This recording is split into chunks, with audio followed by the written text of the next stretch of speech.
Aurelio Clifford était un homme qui avait consacré sa vie au travail acharné et à l'amour pour son épouse, Hilaria. Dès leur première rencontre, leur connexion était indéniable. Hilaria était de 6 ans son aînée, mais leur lien transcendait les différences d'âge. Elle devint sa partenaire en tout, son ancre dans les tempêtes de la vie. Aurelio travaillait sans relâche dans son restaurant de restauration rapide pour offrir à Hilaria une vie confortable. En retour, Hilaria prenait soin de lui comme s'il était un roi. Elle était à ses côtés dans les moments les plus sombres et célébrait avec lui les instants de bonheur. Ensemble, ils construisirent une vie empreinte de dévouement, bien qu'un vide demeurât. Ils ne pouvaient pas avoir d'enfants.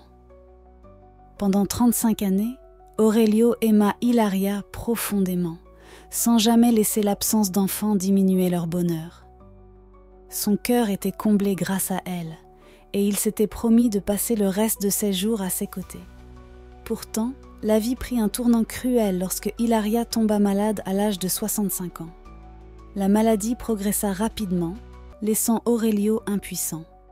Chaque jour qui passait la rapprochait de l'inévitable, mais il refusa de s'éloigner d'elle. Un matin, après l'avoir aidé à boire une tasse de thé à la camomille, il s'assit à ses côtés, lui tenant fermement la main. Tandis qu'il murmurait son amour et sa gratitude pour 16 années de soutien indéfectible, elle rendit l'âme paisiblement. La mort de Hilaria bouleversa le monde d'Aurelio. Pendant 35 années, elle avait été sa compagne constante, sa source de joie, et maintenant, il ne lui restait plus que des souvenirs. Les rêves qu'ils avaient partagés, notamment leur projet de parcourir le monde ensemble, devenaient désormais impossibles. Alors qu'il se tenait près de son cercueil, caressant doucement son visage, Aurelio fut consumé par le regret. Ils avaient travaillé si dur pour économiser assez d'argent pour leurs aventures, mais le temps les avait trahis. Dans les semaines qui suivirent les funérailles de Hilaria, Aurelio se retrouva submergé par le chagrin. La maison qu'ils avaient partagée lui semblait insupportablement vide, chaque recoin étant un rappel douloureux de son absence. En triant ses affaires, Aurelio tomba sur une lettre adressée à Hilaria. Elle provenait de l'orphelinat Blue Angels Hostel, qu'elle avait secrètement soutenu pendant des années. La lettre la remerciait pour ses contributions et incluait une mise à jour sur la manière dont ses dons avaient aidé les enfants. Les souvenirs d'une dispute vive survenue des années plus tôt revinrent à Aurelio. 7 ans auparavant, il avait découvert que Hilaria envoyait de l'argent à l'orphelinat sans le consulter. Frustré, il l'avait accusée d'être imprudente avec leurs finances. Hilaria, dans sa force tranquille, avait défendu ses actions en disant « Ces enfants n'ont personne. Dieu connaît leurs besoins et nous avons plus que ce qu'il nous faut. » La dispute avait persisté, mais Aurelio avait finalement présenté ses excuses, promettant de soutenir ses efforts. Pourtant, il n'avait jamais vraiment embrassé sa cause. Maintenant, en lisant la lettre, Aurelio ressentit une pointe de culpabilité. Il avait échoué à comprendre son altruisme. Un soir, incapable de dormir, Aurelio décida de se rendre à l'orphelinat. Alors qu'il marchait dans les rues calmes, la vue des fenêtres sombres et la pensée des enfants à l'intérieur éveillèrent en lui une vague d'émotions. Il se rappela comment Hilaria restait souvent tard pour réconforter les enfants, même lorsqu'elle était fatiguée. La réalisation de sa compassion renforça ses regrets. Déterminé à honorer sa mémoire, il résolut de s'impliquer dans l'orphelinat. Le lendemain, Aurelio se rendit à l'orphelinat Blue Angels Hostel. Les sœurs qui y travaillaient l'accueillirent chaleureusement, le reconnaissant comme étant le mari de Hilaria. Elles parlèrent avec affection de son dévouement et de tout ce qu'elle avait accompli pour les enfants. Aurelio exprima son désir de faire du bénévolat, offrant son temps pour aider là où c'était nécessaire. Les sœurs l'accueillirent à bras ouverts et lui assignèrent des tâches pour le service du soir. Aurelio se retrouva immergé dans la vie des enfants, servant le dîner et les aidant à se préparer pour aller au lit. L'expérience fut à la fois humiliante et gratifiante. Au fil du temps, Aurelio devint une figure incontournable de l'orphelinat. Il commença à contribuer plus significativement en faisant des dons pour remplacer les vieux matelas par des lits superposés. La joie et la gratitude des enfants lui apportèrent un sentiment de paix qu'il n'avait pas ressenti depuis le décès de Hilaria. Son chagrin se transforma peu à peu en un but, tandis qu'il se dévouait à améliorer la vie des enfants. Un soir, une femme frêle arriva à l'orphelinat, implorant de l'aide. Elle expliqua qu'elle était en phase terminale d'une maladie et n'avait personne pour s'occuper de ses 3 jeunes filles. Les sœurs, déjà débordées par le nombre d'enfants, hésitèrent. Aurelio, ému par le désespoir de la femme, s'avança. « Je vais les prendre », dit-il sans hésitation. Le lendemain, il compléta les formalités administratives et accueillit les 3 sœurs chez lui. Lorsque Aurelio ramena les 3 filles chez lui, il fut accueilli par un mélange d'excitation et d'incertitude. Les filles, nommées Tessa, Light et Adèle, avaient seulement 8 ans et avaient déjà traversé des épreuves bien au-delà de leur jeune âge. Leurs vêtements rapiécés et leurs regards fatigués racontaient une histoire de négligence, mais leur émerveillement, en découvrant la grande maison d'Aurelio, témoignait de leur innocence. Aurelio prépara 3 chambres pour elles, chacune soigneusement décorée pour qu'elles se sentent les bienvenues. Malgré son manque d'expérience en matière d'éducation des enfants, son cœur débordait de détermination à leur offrir une vie meilleure. La première nuit fut silencieuse, les filles s'endormant presque instantanément sous l'effet de l'épuisement. Aurelio resta éveillé, debout dans l'embrasure de leur porte, les surveillant comme un gardien protecteur. Ses pensées dérivèrent vers Hilaria. Il souhaita qu'elle puisse voir ce qu'il faisait, comment son héritage de compassion se perpétuait à travers ses actions. « J'espère que tu es fier de moi », murmura-t-il dans le silence. Au fil des jours et des semaines, une nouvelle routine s'installa.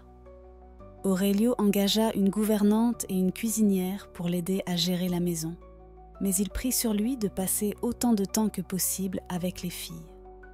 Ensemble, ils entretenaient le jardin, lisaient des histoires et partageaient des repas remplis de rire. La maison, autrefois solitaire, était désormais animée de vie. Les filles, en retour, témoignèrent à Aurelio une gratitude et une affection débordante, l'appelant souvent « papa ». Leur lien se renforça de jour en jour. La vie semblait prendre un rythme joyeux lorsque Aurelio reçut une nouvelle qui le bouleversa profondément. Les bilans annuels de son réseau de restaurants révélèrent une crise financière. La récession économique du pays avait contraint de nombreuses personnes à réduire leurs dépenses, notamment pour les repas à l'extérieur, et ses affaires en souffraient. Malgré tous ces efforts pour maintenir les restaurants à flot, Aurelio réalisa qu'il pourrait devoir les fermer. La pensée de perdre la source de revenus qui soutenait son foyer le remplissait de crainte. Comment pourrait-il subvenir aux besoins de ses filles ? Tessa, désormais âgée de 16 ans, surprit une conversation entre Aurelio et la gouvernante concernant la situation. Inquiète pour son père, elle s'approcha de lui avec une idée. « Papa, mes parents avaient laissé un terrain avant de décéder, » dit-elle avec un sourire plein d'espoir. « Il n'est pas utilisé, mais avec un peu d'investissement, nous pourrions y cultiver des produits. Les habitants du village achètent des produits agricoles en ce moment, et la demande est élevée. Nous pourrions réussir. » Aurelio hésita au départ. Il était déjà septuagénaire et doutait d'avoir l'énergie nécessaire pour superviser un tel projet. Mais la détermination de Tessa était contagieuse, et bientôt, Light et Adèle se joignirent à elle, s'engageant à l'aider. Avec l'encouragement de ses filles, Aurelio utilisa la moitié de 16 économies restantes pour remettre en état l'ancienne ferme. les filles travaillèrent sans relâche à ses côtés, labourant les champs, semant des graines et prenant soin des cultures. La communauté, inspirée par leurs efforts, se mobilisa autour d'eux. En quelques mois, leur dur labeur commença à porter ses fruits. Ils récoltèrent une abondance de maïs qui fut vendu non seulement au village, mais aussi dans les régions voisines. Leur ferme devint rapidement un pilier de l'économie locale, fournissant des emplois et de la nourriture en période difficile. Le succès de la ferme apporta une nouvelle vie à la famille d'Aurelio ainsi qu'à la communauté. Tesa développa l'exploitation en introduisant des fruits, des légumes et des céréales pour diversifier leurs produits. Le village autrefois en difficulté, Arimathea, devint un centre agricole prospère, attirant même des acheteurs des pays voisins pour leurs récoltes. Aurelio fut acclamé comme un sauveur, bien qu'il attribuât humblement le mérite à ses filles pour leur ingéniosité et leur travail acharné. « Elles m'ont sauvé autant qu'elles ont sauvé ce village », disait-il souvent. Les années passèrent, et les filles d'Aurelio devinrent des jeunes femmes remarquables. Chacune se maria et fonda sa propre famille, apportant encore plus de joie et de fierté à leur père. Malgré son âge avancé, Aurelio continua à superviser la ferme, signant des contrats et prenant des décisions bien après ses 80 ans. Ses filles veillèrent à ce que son héritage de compassion et de résilience perdure à travers les générations. À l'âge de 93 ans, Aurelio Clifford s'éteignit paisiblement, entouré de la famille qu'il avait construite. Ses filles honorèrent sa mémoire en poursuivant l'œuvre qu'il avait commencée, en élargissant la ferme et en soutenant des causes caritatives, tout comme leur père et Hilaria l'avaient fait avant eux. Avant son décès, Aurelio partagea une dernière réflexion avec ses filles. « La vie ne concerne pas ce que vous possédez, mais ce que vous donnez. Vous aider, vous trois, m'a enseigné le véritable sens de l'existence. Vous m'avez sauvé autant que je vous ai sauvé. » Son histoire devint une source d'inspiration, un témoignage du pouvoir transformateur de la bonté et de l'impact durable de l'altruisme. Le nom d'Aurelio Clifford et son héritage continuèrent de vivre non seulement à travers ses filles et ses petits-enfants, mais également dans le cœur des nombreuses vies qu'il avait touchées. Son parcours, de la douleur à la rédemption, montra que les actes de compassion, si petits soient-ils, peuvent illuminer les coins les plus sombres du monde.